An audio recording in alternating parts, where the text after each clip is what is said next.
పేదవాడికి 25 లక్షల వరకు ఉచితంగా వైద్యాన్ని పొందేటువంటి ఒక గొప్ప అవకాశం. ప్రధానంగా క్యాన్సర్ వంటి ప్రొసీజర్స్ ఇప్పటికే లిమిట్ లేకుండా క్యాన్సర్ వంటి ప్రొసీజర్స్ వచ్చినప్పుడు ఇప్పటికే లిమిట్ లేకుండా ముఖ్యమంత్రి గారు చెప్పారు. 27 లక్షల వరకు కూడా ఇచ్చినటువంటి సందర్భాలు ఉన్నాయి. కానీ ఇవాళ దానిలో అందరికీ కూడా 25 లక్షల విలువైనటువంటి ఆరోగ్యశ్రీ కార్డుల్ని పంపిణీ చేసేటువంటిది ఆంధ్రప్రదేశ్ రాష్ట్రానికి ఇదొక గర్వకారణం. పేదవాడు పేదరికానికి భయపడకుండా బ్రతికేటువంటి రోజు.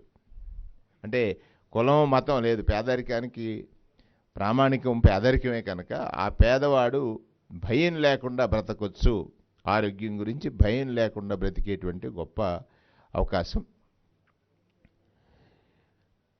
క్యాన్సర్ వంటి హై వాల్యూ ప్రొసీజర్స్కి గత 4 సంవత్సరాల్లో 1897 కోట్ల రూపాయలుగా పైన ఖర్చు చేశారు. 1897 కోట్ల రూపాయలు ప్రభుత్వం ఖర్చు చేసింది.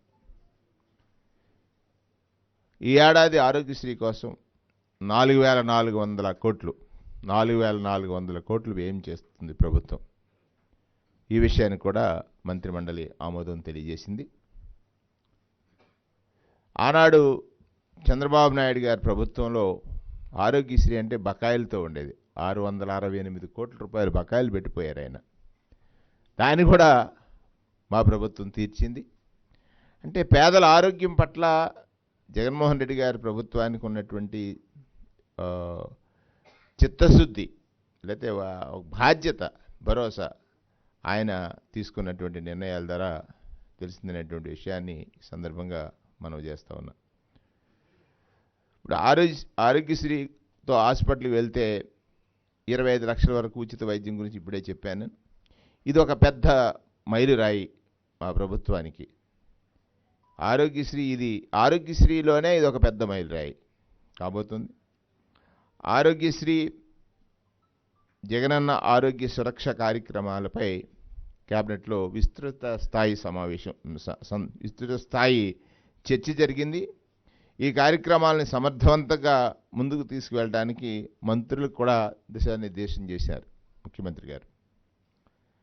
ఆరోగ్యశ్రీ కొత్త కార్డులు పంపిణీ చేస్తూ ఆరోగ్యశ్రీ క్రింద ఉచితంగా ఎలా వైద్యం పొందవచ్చు అనే దానిపైన విస్తృతంగా ప్రచారం చేయాలని, ఇప్పటికే ప్రజలకి దీనిపైన అవగాహన కల్పించడం కోసం ఆయన విస్తృతమైనటువంటి ప్రచారం, అంటే ప్రజలకి ఇంకా అవగాహన పెంచాలి అనేటువంటి దానిపైన ముఖ్యమంత్రి గారు క్యాబినెట్లో సుదీర్ఘంగా మాట్లాడడం, దానిపైన సమగ్రంగా దీనిపై అందరికీ కూడా తెలియజేస్తూ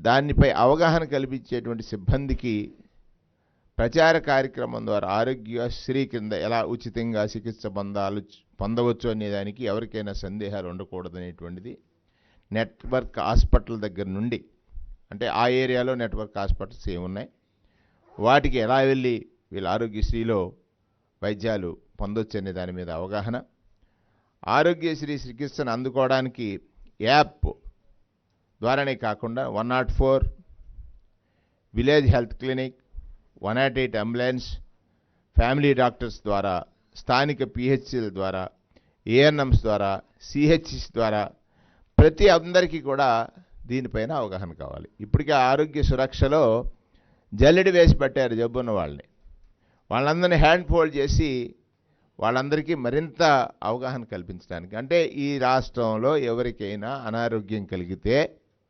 ఆరోగ్యశ్రీ ద్వారా వైద్యం పొందటం ఎలా అనేటువంటిది అతి సామాన్యుడికి కూడా అర్థమయ్యే రీతిలో అవగాహన కల్పించటం, అతి సామాన్యుడికి కూడా అర్థమైన రీతిలో అవగాహన కల్పించడం అనేటువంటిది ఈ కార్యక్రమం యొక్క ప్రధాన ఉద్దేశంగా ముఖ్యమంత్రి గారు తెలియజేసిన దానికి మంత్రిమండలి అందరూ కూడా హర్షాతిరేకాలతోటి ఆమోదం తెలియజేశారు.